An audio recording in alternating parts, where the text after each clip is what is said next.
Hello बच्चों, नमः संस्कृताय, जय माता दी। आइए आप सभी का संस्कृत पाठशाला चैनल पर हार्दिक स्वागत है। बच्चों, कल हमने आपको पढ़ाया था हिंदी की संस्कृत से 9वां लेसन। हिंदी की संस्कृत से 9वां पाठा पढ़ाया था बच्चों। 9वां पाठा का नाम था जीवन सूत्राणी। 9वां पाठा का नाम है जीवन सूत्राणी।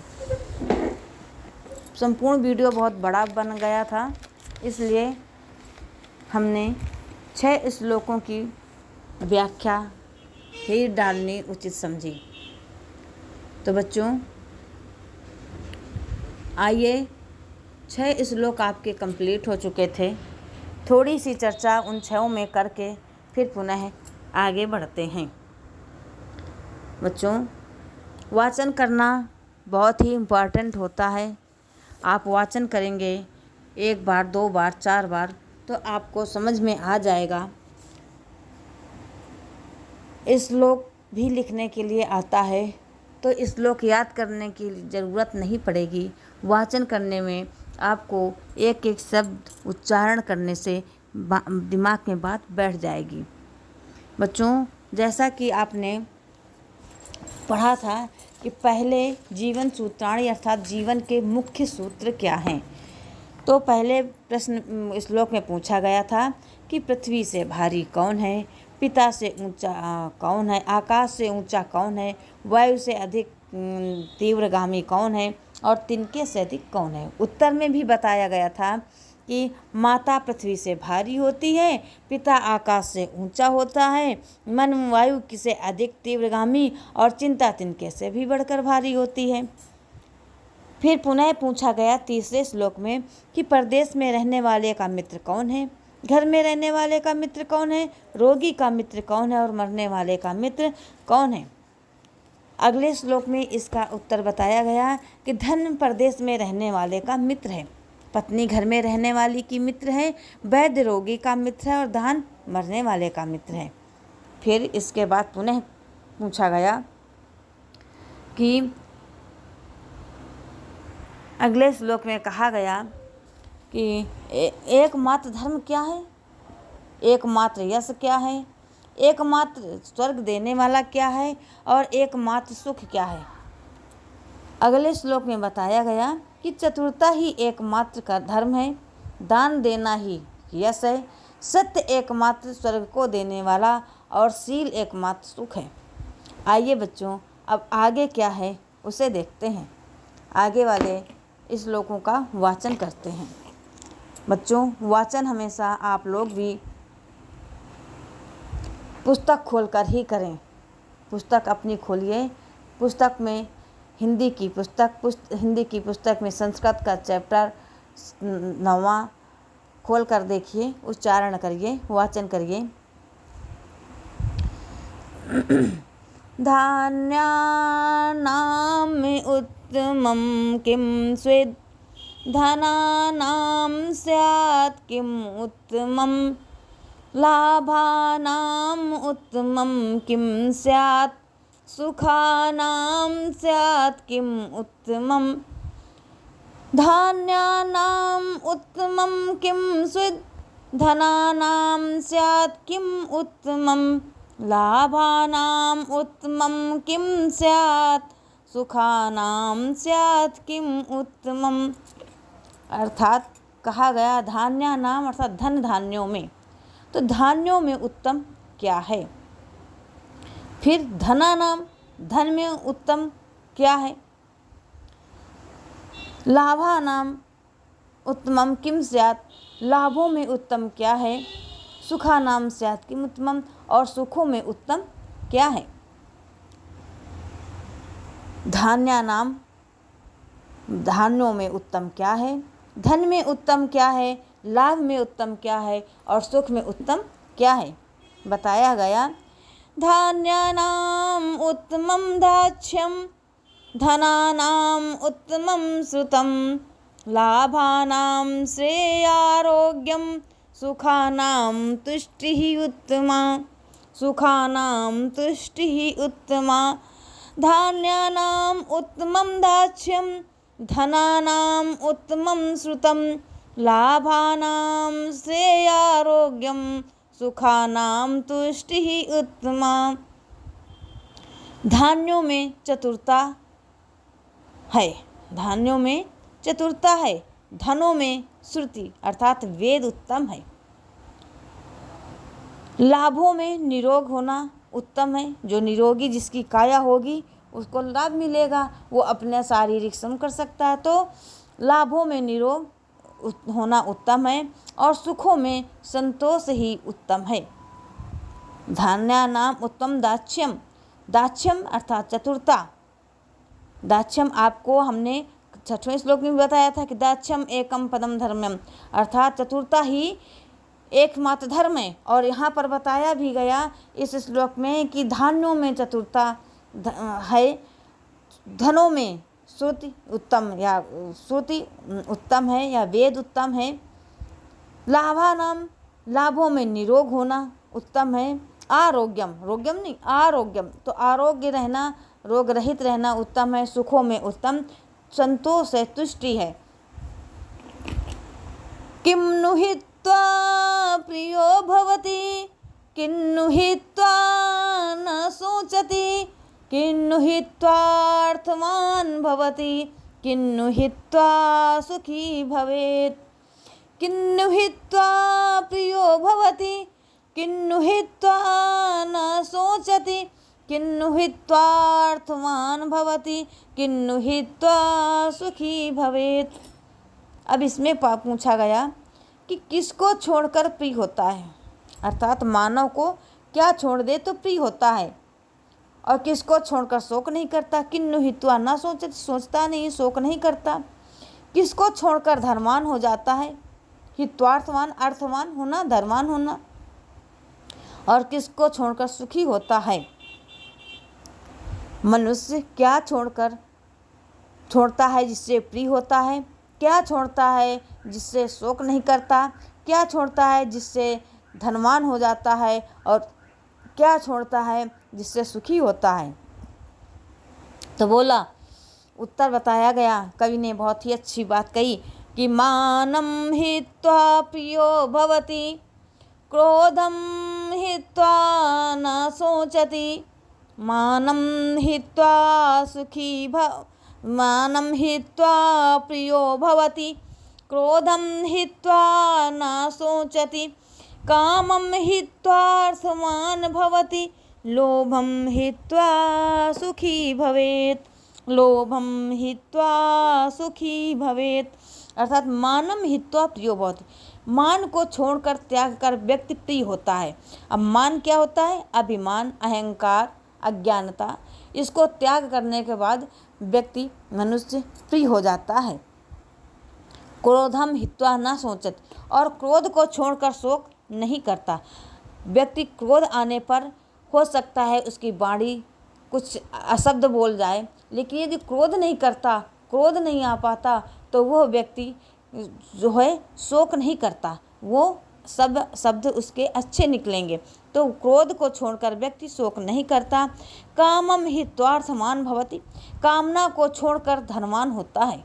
कामना मतलब ये कहो कि हमारे पास आज बंगला आ जाए। जब बंगला भगवान ने आपको दे दिया, आपके सामर्थ्य के अनुसार, आपकी मेहनत और परिश्रम के अनुसार, तो आप कह दो अब हमको 4 पहिया की गाड़ी मिल जाए, फिर कह दो हमारी इतना बिजनेस चलने लगे, फिर हम ये बढ़ जाएं, तो ये कामनाएं, काम वासनाएं बढ़ती रहती हैं।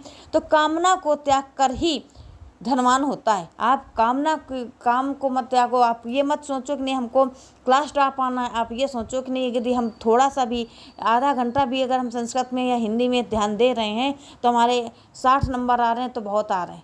वहाँ पर आप मैथ में, साइंस में देखते हैं बच्चों को, तो वो कम से कम स्कूल में भी पढ़ते हैं, कोचिंग भी पढ़ते हैं, घर में भी वही कार्य करते हैं, और हिंदी और संस्कृत के लिए सिर्फ पेपर में ही ध्यान देते हैं। तो बच्चों ये फिर भी यदि उसमें 90 नंबर आ रहे हैं हिंदी और मैथ और साइंस में, और हिंदी और संस्कृत में आपके 60 आ रहे हैं, तो फिर भी हिंदी संस्कृत उत्तम है, क्योंकि आपने उसको ध्यान ही कहाँ दिया। तो परिश्रम के अनुसार उसमें ज़्यादा नंबर आ रहे हैं।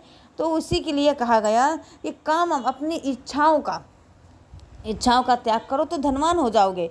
और लोभम हित्वा सुखी भवेत, लाभ को छोड़कर सुखी हो जाओगे। लालच त्याग दो, सुखी रहोगे। तो यह रहा बच्चों आपके जो कल की श्लोकों की व्याख्या नहीं हो पाई थी, नहीं डाली थी, वो बची हुई व्याख्या। आइए बच्चों अब हम आपको प्रश्नोत्तरी करा दें। प्रश्नोत्तर तो आपको आ ही जाएंगे। बहुत ही सरल चैप्टर था, बहुत ही संस्कृत ही सरल है। हो सकता है आप में से किसी को यह ज़्यादा टफ लगे, लेकिन यह समझ लो कि संस्कृत उतनी टफ नहीं है। ध्यान देकर ही यदि आप पढ़ाई कर रहे हैं और जीवन में निरंतरता करके पढ़ाई कर रहे हैं तो आपको कोई भी विषय कठिन नहीं लग पाएगा। चलिए बच्चों अब हम आपको प्रश्नोत्तरी कराते हैं। प्रश्नों के उत्तर, चूँकि प्रश्न संस्कृत में आते हैं और उत्तर भी संस्कृत में ही देने होते हैं।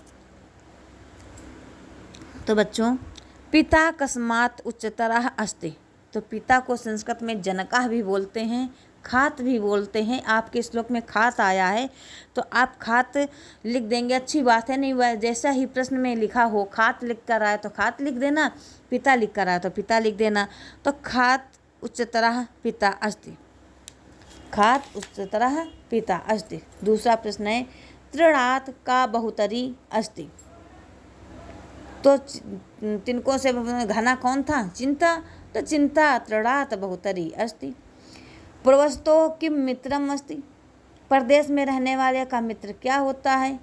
तो आपने पढ़ा था अर्थ होता है, तो इस वही लिख दिया गया कि प्रवस्तो मित्रम सार्था अस्ति सा अर्थः, तो सा साथ में, अर्था मीन्स धन के साथ में रहने वाला मित्र ही परदेश में काम आता है। तो प्रवस्तो मित्रम सार्था अस्ति। भिषक कस्य मित्रम अस्ति, रोगी का मित्र क्या होता है? नहीं, वैद्य किसका मित्र होता है? वैद्य किसका मित्र होता है? तो वैद्य रोगी का, वैद्य बताता है। तो अभिषक आतुरस्य मित्रम अस्ति। सुखानाम किम उत्तमम स्यात्, सुखानाम किम उत्तमम स्यात्, तो सुखानाम उत्तमा तुष्टि स्यात्। सुखपूर्वक रहने के लिए आपको क्या त्यागना चाहिए? संतो आपने उत्तर में आपको बताया गया था कि सुख प्राप्त होने के कारण सबसे पहले आपको मन में संतोष होना चाहिए। तो सुखा नाम उत्तमा तुष्टि अस्ति। किम हित्वा नरः न सोचति, मनुष्य क्या नहीं सोचता? किसको त्याग कर क्या नहीं शोक करता? तो नरः क्रोधम हित्वा न सोचति, मनुष्य क्रोध का त्याग करके शोक नहीं करता। मनुष्यः किम न हित्वा सुखी भवेत्, मनुष्यः किम नो हित्वा सुखी भवेत्, तो लोभम हित्वा सुखी भवेत्, लोभ को त्याग कर व्यक्ति सुखी होता है। भूमेः गुरुता किम अस्ति, भूमेः गुरुता किम अस्ति, तो माता भूमेः गुरुतरम अस्ति, अर्थात भूमि से बढ़कर कौन है? तो माता है। तो माता भूमेः गुरुतरम अस्ति।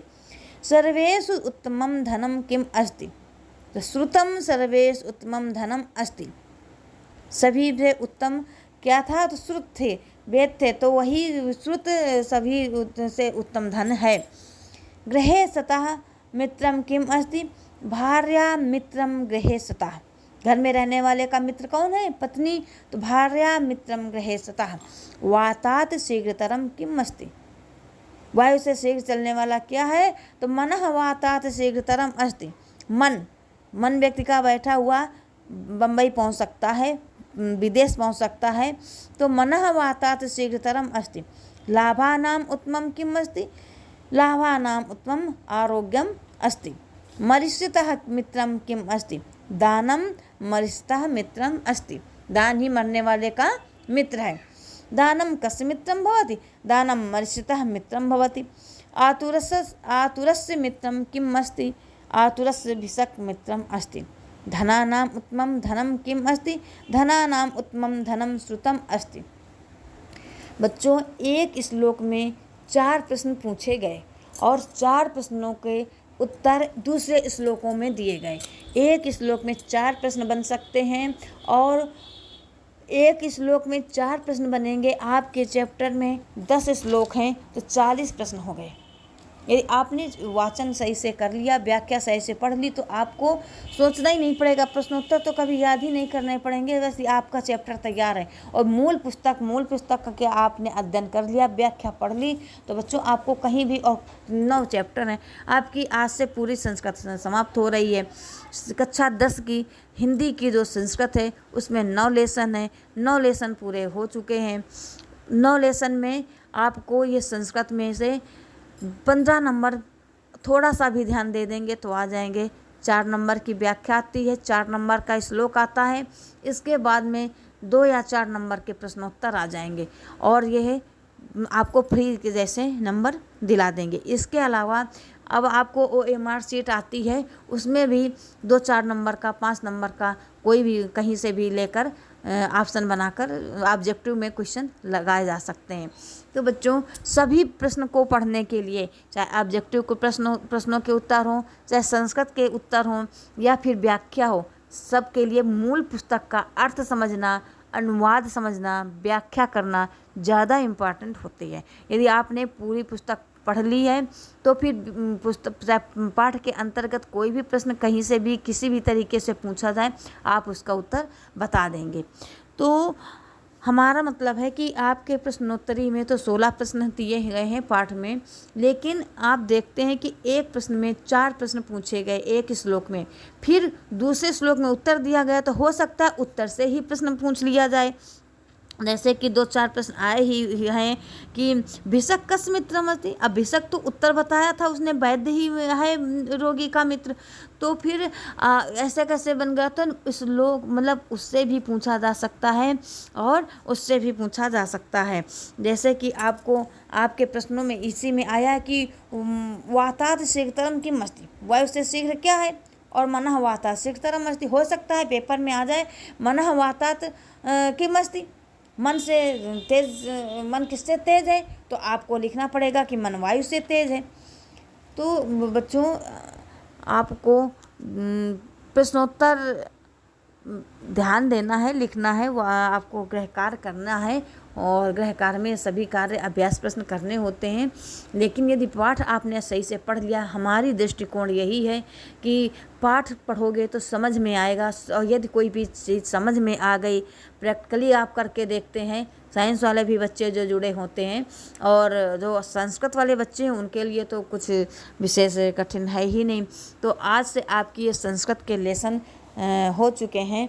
अब 2-4 दिन का अवकाश करते हुए पुनः हम मिलेंगे आपको संस्कृत की, जो आपके कोर्स में व्याकरण है संस्कृत की, उसको पढ़ाने के लिए। तो बच्चों तब तक के लिए हम सबको बोलते हैं नमः संस्कृताय। बच्चों यदि आपको ये वीडियो अच्छी लग रही हो तो प्लीज़ अपने दोस्तों में भी शेयर करें, जिससे वो लोग भी लाभ उठा सकें, और हमें भी लाइक करें, सब्सक्राइब करें, जिससे हमारा मनोबल भी बढ़े। आपके एक लाइक 1-2 सेकंड में हो जाता है। 1-2 सेकंड का समय हमें दे दीजिए, हम आपको पूरा समय देने के लिए तैयार हैं। वीडियो ज़्यादा बड़ी कल बन गई थी, इसलिए उसको कटिंग करके यहाँ तक लगाया था, और आगे का वीडियो आज फिर से पुनः बनाना पड़ा। तो 2-2 बार 3-3 बार समय देते हैं। आप यदि उपस्थित होकर, लाइव होकर इसको पढ़ना चाहें तो कमेंट में लिखें। यदि वीडियो में हम भी दिखें, ऐसा वीडियो बने तो लैपटॉप में, तो हम ऐसा भी बनाने की कोशिश करें। लेकिन जब उसमें कुछ ज़्यादा प्रोग्रेस देखें तो अपने आप का मनोबल ऊंचा होता है, ये लगता है कि नहीं, हाँ अब हम बच्चों के लिए कुछ नया करके लाएं। तो बच्चों हम आपके साथ में मेहनत करते रहेंगे, आपको आपकी समस्या का समाधान करने का प्रयास करेंगे। बस आप साथ ना छोड़िए, आप विश्वास के साथ अपने निरंतरता बनाकर, कहा भी गया है कि करत करत अभ्यास ते जड़मति होती सुजान। कहा तो आज यदि आप जड़मति अर्थात जड़ भी जो अभ्यास किया जाता है और वो भी लचीला हो जाता है, वो भी निरंतरता के द्वारा अपनी गति को बदल देता है, तो फिर आप चाहे जितना भी कमज़ोर हो, आपको अवश्य आएगा। जैसे कि आप देखते होंगे, गंगा नहाने गए होंगे, पत्थर पड़े होते हैं, लेकिन वो पत्थर भी पानी के प्रत्येक दिन के प्रवाह के होने से वो पत्थर भी वहाँ पर पानी का प्रवाह होने से धीरे धीरे धीरे धीरे करके घिसने लगता है। यहाँ पर तो कुएं का दोहे में वर्णन किया गया था, रसरी आवत जात ते सिल पर पड़त निशान, कि मतलब रस्सी के आने जाने मात्र से ही उसके सिल पर, उसके सर पर निशान पड़ जाते थे। तो यदि आप प्रत्येक दिन अभ्यास करेंगे, निरंतरता बनाएंगे, जुड़े रहेंगे और मनोबल को भी बढ़ाएंगे, तो आपको आपकी समस्या का समाधान अवश्य मिलेगा। बच्चों, हम अपनी वाणी को यहीं विराम देते हैं। सभी को नमः संस्कृताय। जय माता दी, जय हिंद, जय भारत।